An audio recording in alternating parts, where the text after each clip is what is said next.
Hello, everyone. My name is Gus, Hi, I'm Woody. and today we have kind of a sad story, an accident that happened at one of the caves that you and I actually love to dive in, especially with a DPV or a scooter, which is Little River. We're going to be Well, that's a analyzing, an incident there, and just to get your thoughts and kind of what could have been done a little bit differently, maybe to change the outcome. But let's talk about it. On the Suwannee River near Brann in Florida lies Little River Springs, a 125-acre county park with crystal clear waters, stunning nature walks, and a variety of wildlife from alligators to deer. I've never seen Due alligators. to its there. constant temperature of 72 degrees Look at that. Fahrenheit all year round, Little River Springs is a perfect spot for swimming, snorkeling, and cave diving, with locals branding the spring a real gem of the area. The spring itself is around 150 feet long. The reason it entices so many cave divers is the vast cave system within the spring, which is more than 1,200 feet long. The cave system is primarily one main tunnel, with a few offshoots and bypasses at the depth of 90 to 100 feet. If you go far enough into the cave system, the nature of the cave changes. The passageways change from huge, rocky ones that are populated with diver traffic and clean water to low and wide ones with thick silt covering the walls and floors. Like most caves. At the end of the cave is Look at well this. casing, a point where you can see a man-made well that a farmer had sunk into the spring to take advantage of the clear waters. that's a cool spot. Yeah, I'm gonna stop it right here. Just a couple things that he mentioned. He said the cave is about 1,200 feet long. I think he said. It's actually way longer than that. It goes in multiple directions. It has like forks and stuff.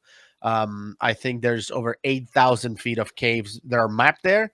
And the furthest penetration that you can go at Little River, I think, is something called Black Death, which sounds sounds pretty awesome, if you ask me. And it's about 3,000 feet penetration.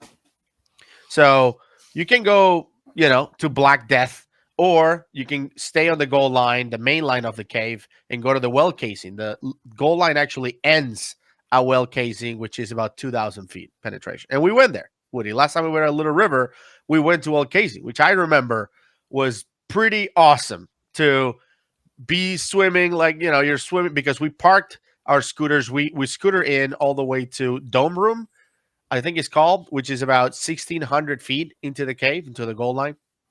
Then we parked it there, and we swam to the well casing because there were like 4 or 5 people in the team, and Ben, who was leading the dive, said if we scooter all the way to well casing, visibility was going to be bad.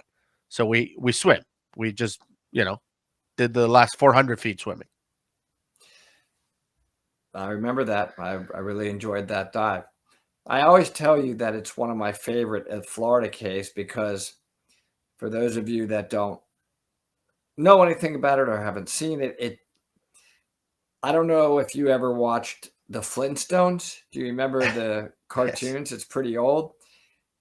There's something about Little River that really reminds you of like caveman caves. It's just very cavey looking. It's very it's not like highly decorated. It's just got like these they're not stalactites. They're just like rock that like comes off the ceiling and forms like these little what's the word I'm looking for?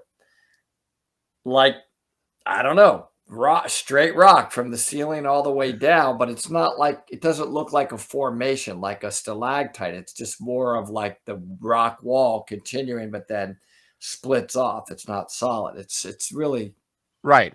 Instead not of doing a forming, great job of describing no, it. no, But no, no. it's I good. understand. I understand what you're saying. Instead of forming by being dry, right, for thousands Yeah. of years and a stalactite forming, it's more like the limestone melted away from the walls, and it left these formations of other kind of wall or rock or whatever.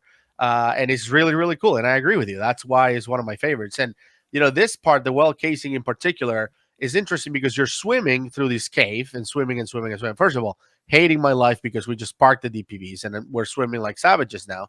But other than that, at some point you just get to this, big size room, and there's this like telephone pole, looking weird. thing in the middle of the room. He's like, what is this? Funny part, I don't know if I told this story before. I started swimming around it, all the way to the top. And near the top, somebody wrote on it, like with their finger or whatever. I'm not going to say the word, but F off, like in all caps. And I'm like, what? Out of all these places to put graffiti on the well casing. But anyway, Yeah. let's keep going.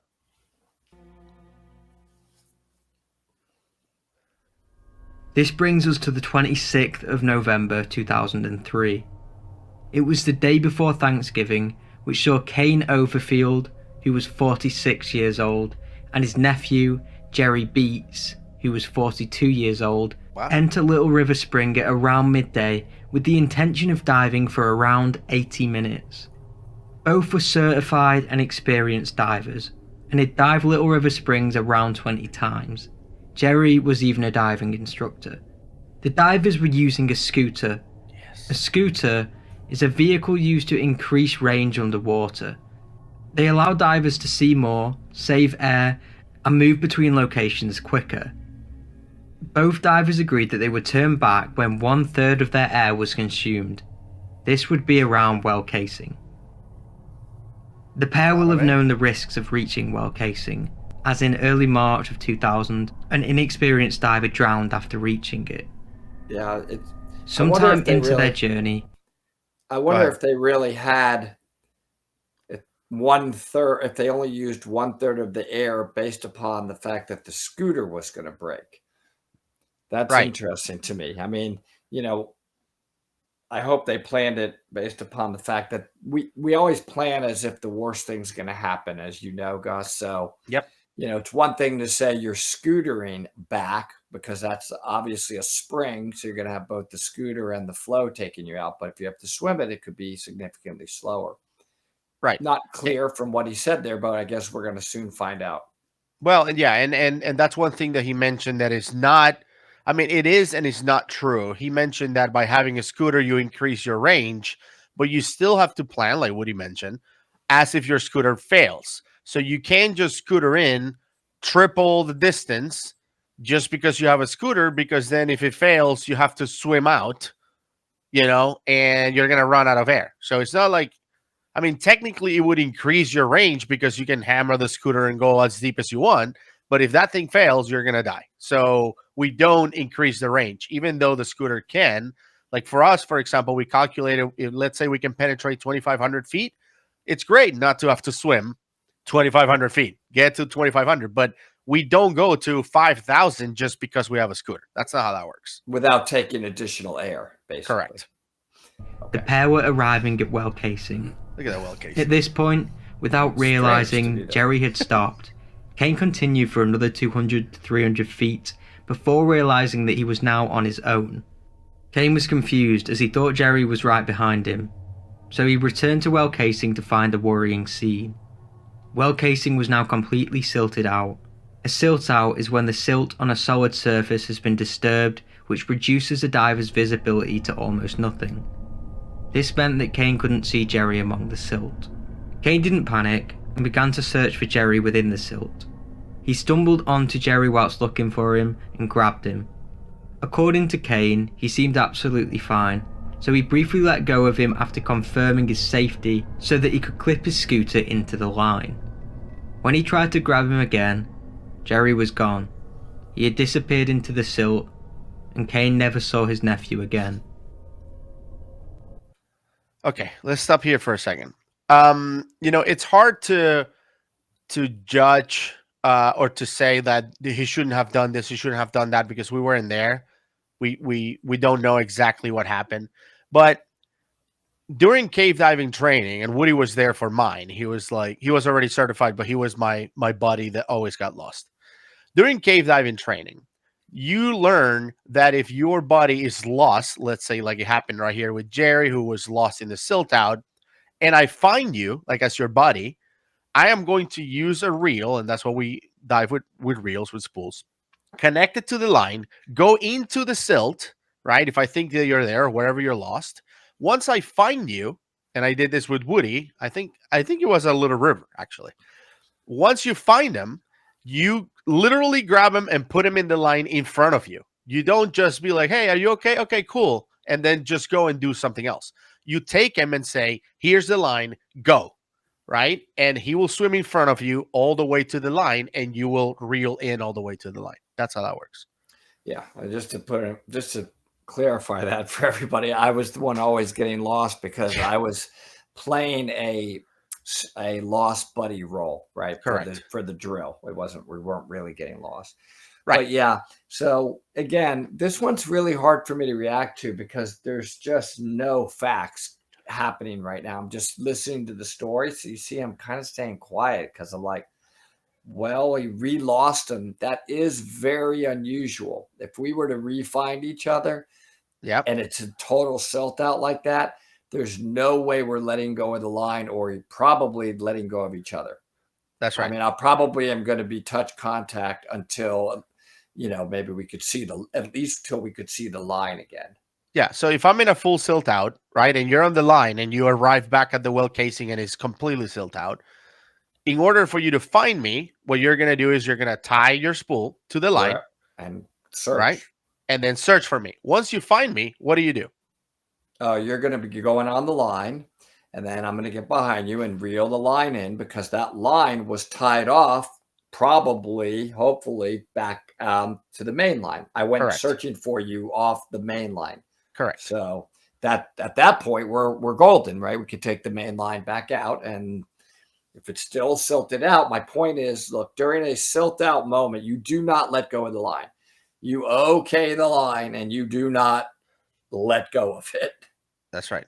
That's right. So that's what I'm saying. It's hard to judge because you don't know. I mean, this guy's saying it was a full silt out, but maybe there was some visibility. And if I can see you next to me, like, okay, like, hold on one second. Let me clip my, I don't know. But if it was a full silt out, you get back on the line and we get out of there together. Exactly. He continued to look for him, but was unable to find him. He then swam until he reached clear waters, and once he did, he began to bang on his tank, hoping that Jerry would hear the signal and find his way back. After a while of doing this, he decided Jerry must have gotten out ahead of him and made his way out of the spring. He began his decompression process and returned to the surface. To his dismay, Jerry was nowhere to be seen. Now, panic had set in for Kane and he ran to get help. Tommy Roberts was the first officer at the scene. At this point, Jerry was 45 minutes overdue leaving the cave. Tommy called in a diver team who began their search. On their initial search, a group of 4 rescue divers were unable to locate him. However, they found him on their second attempt at the end of what was known as the Florida Room. He appeared to be lifeless. After he didn't respond, the rescue team tried to give him air, but it was no use. By the way, Woody, just so you can picture this, the Florida Room is about 800 feet from the exit. So well casing is at 2,000. They found him around 800 feet to the exit. So I guess somehow he found the line again. He started following the line on the way out and ran out of air. Yeah. His air tanks were completely depleted. Okay. Authorities called a recovery diver who went into the cave and retrieved the body. They also recovered the 2 scooters. Kane's was found in well casing, whereas Jerry's was found 100 meters on. Jerry's scooter was covered in clay, implying that he rid it into the wall at some point whilst trying to escape.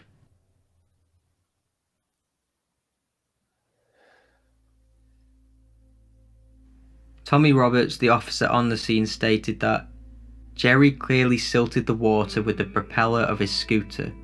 He then became disorientated and was unable to find his way out of the cave.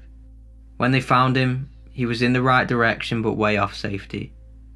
His last moments will have been a terrified panic as he frantically looked for his escape. When he was unable to do so, Jerry drowned to death. So that's what I was going to say. It's funny that he just said that. I was letting it play. I was going to say, look, neither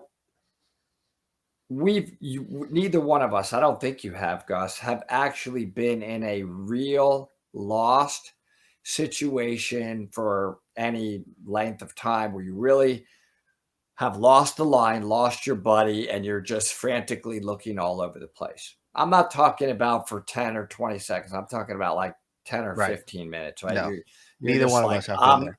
I'm just, I can't see. I'm lost now. It's 10 or 15 minutes. You know what's going to happen to your air. And you're on open circuit, by the way. So time is of the essence for them. We're on rebreathers. So that's a big advantage. You know, we have time, a lot more time. But man, just imagine how nervous you are watching your gauge on that Oof. open circuit and you're not finding the line. You're in full panic mode. You're like, And you can't see anything. can't see, and you're just like, I'm running out of air. I'm going to die.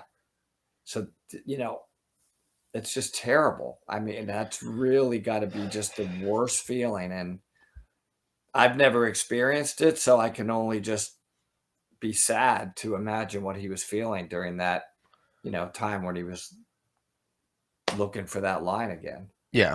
And It's not only rough. that, you know, I think that because he was 800 feet from the exit, right? On the Florida room, which the goal line goes through it, you can tell that he eventually found the line. So imagine that roller coaster of emotions of, I can't find the line on my body. I'm blind. Like, who knows for how long. Finally, he runs into it. He finds the line and then heads out only to run out of air before he finds the exit. Rough.